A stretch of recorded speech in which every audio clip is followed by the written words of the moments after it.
Hello, hello. It's another edition of Wisdom Walks. And today we're going to talk about how sometimes we limit what is possible, what we are capable of, self-sabotage because of what someone else is saying, because of past experiences, and how that limits us from being able to do things beyond our wildest dreams. So we're going to dive in.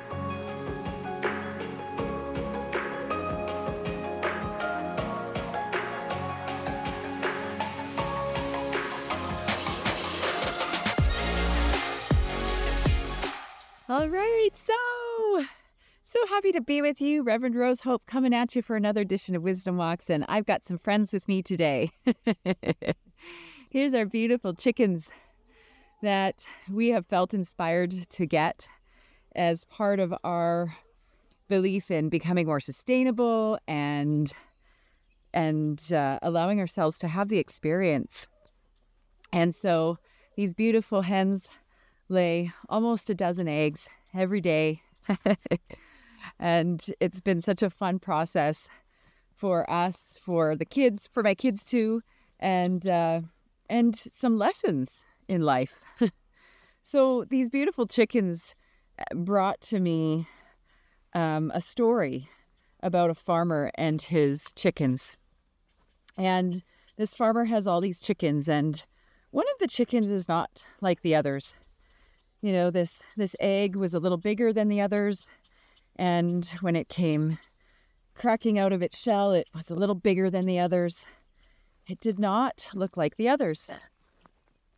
And all of these chickens are growing up, and this one that doesn't look like the others, you know, he begins to look up at the sky and wonder what else there is.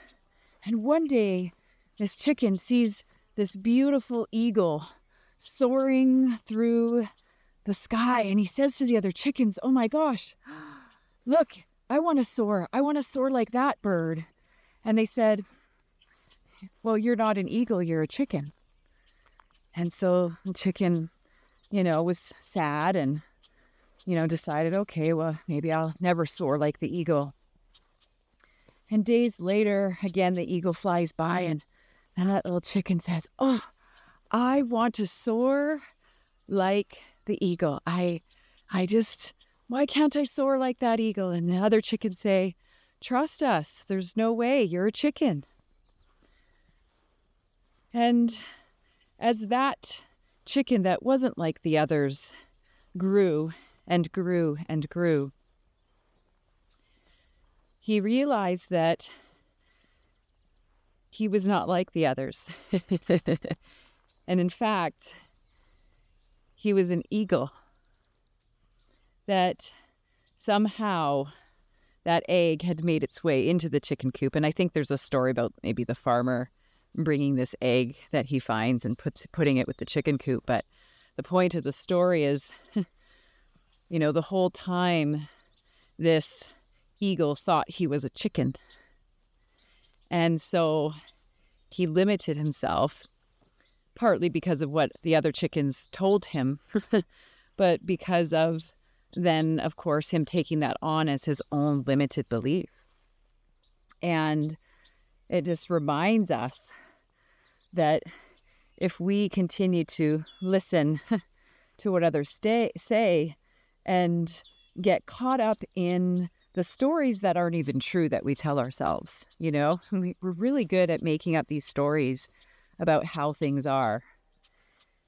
And the reality is that there is so much possibility. So much possibility. So much possibility.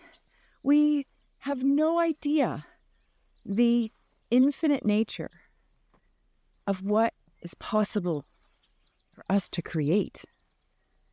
And let me tell you, once you tap into that, once you realize that you, in fact, are the eagle in the chicken coop, I mean, the sky's the limit. Infinity is the limit, right? And so how can we begin to not allow what others say or our past experiences influence, believing whether or not we're the chicken or the eagle. And so, I've talked about this before, and I think it bears repeating because it is this beautiful but pain in the butt ego mind. The ego mind is called the false self in metaphysics. And it doesn't mean that that part of us is unnecessary or unhelpful. The ego stops us from doing things that would put our life in jeopardy. But over time, over thousands of years, that ego has grown.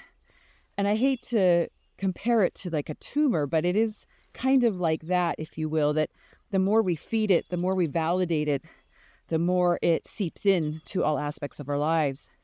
And then we struggle to make decisions that are most aligned for our spirit. And so it limits us. It stops us from going for those dreams. It stops us from believing in what is possible. And that belief is so powerful and it is so potent. And if we are not allowing ourselves to believe that anything is possible, then we are limiting everything. We are denying ourselves of true heaven on earth. And so how do we manage that ego mind? How do we leverage the ego mind for our betterment and to serve us? And the number one thing that I will tell people time and time again, our ego is not who we are. We are multidimensional. And so we can begin to build a relationship with the ego aspect of ourselves. So how do we build a relationship with the ego mind? We build it like we would with any other friend or new person you meet. You get to know them, you ask questions, you befriend that energy. And once you start to have those loving conversations, and I have a little phrase that I love to use. Thanks, ego, but I've got this. Thanks, ego, but I've got this.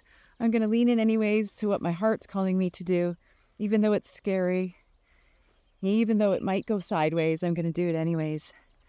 And so having that conversation with ego allows the ego to be seen and heard.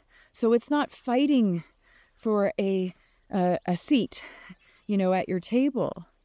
When you can look at that ego and say, I see you. I see you, and I appreciate that you're trying to keep me safe. I appreciate that you're helping me to, have a broad perspective, but I'm going to lean into my heart. And I'm telling you, if we all did a little bit more of this work around ego, and we began to look and lead with our hearts, this world would be such a more humane and loving and compassionate place. So befriend the ego, build a relationship to it. But if you want to take it a step further, I love this one too. Give your ego mind a name. My ego, her name is Jane. I love the name Jane. I wanted a name that I liked. And so Ego Jane comes in and I say, hey, Jane, I hear ya. I hear ya. Thanks for sharing. And here's what I'm going to do with that information. So doing that ego starts to recede. That ego starts to go back into its rightful position. And this is the sweet spot where the ego has the boundaries in place that you have set. You set boundaries in place so that the ego isn't running rampant and running your decisions. The key to creating heaven and to achieving all of your dreams is being able to open up more to your God self, your God mind. So another aspect to us is the God self. That is the true self. So we've got the false self being the ego, the true self being the higher mind. And when we put the boundaries in place with the ego, we naturally open up this channel of communion with the divine mind or the God mind, the higher self within us. And so then we can forge a deeper relationship with that aspect of our being. Isn't that fantastic? So what it comes down to is building relationship. So if you want to be the eagle instead of that chicken, you begin by building relationship with yourself so you can deepen your understanding of the power that you have to be able to create, to magnetize abundance, prosperity, and all of the things that we all desire as human beings.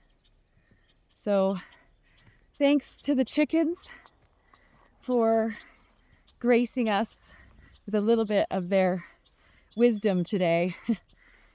And I continue to send you blessings and thank you for tuning into these beautiful sessions. I truly love doing this work and being able to share these stories that bring me so much support and help in my life. So please continue to follow, share these videos with people that would benefit from them. Please, that's what makes the world go round. And please look out for our newsletter as well. We've got lots of great stuff coming up. And I have been finishing up a really special project, you guys. This book has been 10 years in the making. And this book is based on my real life experience, but follows the experience of a woman named Celeste and her journey in discovering her gifts. And I'm going to set a launch date because I want to be an eagle and I don't want to limit myself. And I'm going to launch this book and I'm going to get it into the hands of as many people as I can around the whole world. I think this book can change the lives of so many people. And it's such an inspirational book, and writing it has been such a powerful experience for me. So I am leaning into being the eagle in my own life and not limiting myself and what is capable and possible. So watch out for that book. It's coming. We're going to be launching. We're going to do a pre-launch this summer. It's called The Arc. And this journey of Celeste finding her gifts goes into the angel realm and all these magical things. So I can't wait to share that with the world. And we'll see what happens. Let's see if I can soar like the eagle. So we'll sign off by saying goodbye to our chickens. Bye, girls. And bye to all of you. Thank you so much for tuning in to another edition of Wisdom Walks. It's always such a joy to be with all of you. Bye for now. Until next time.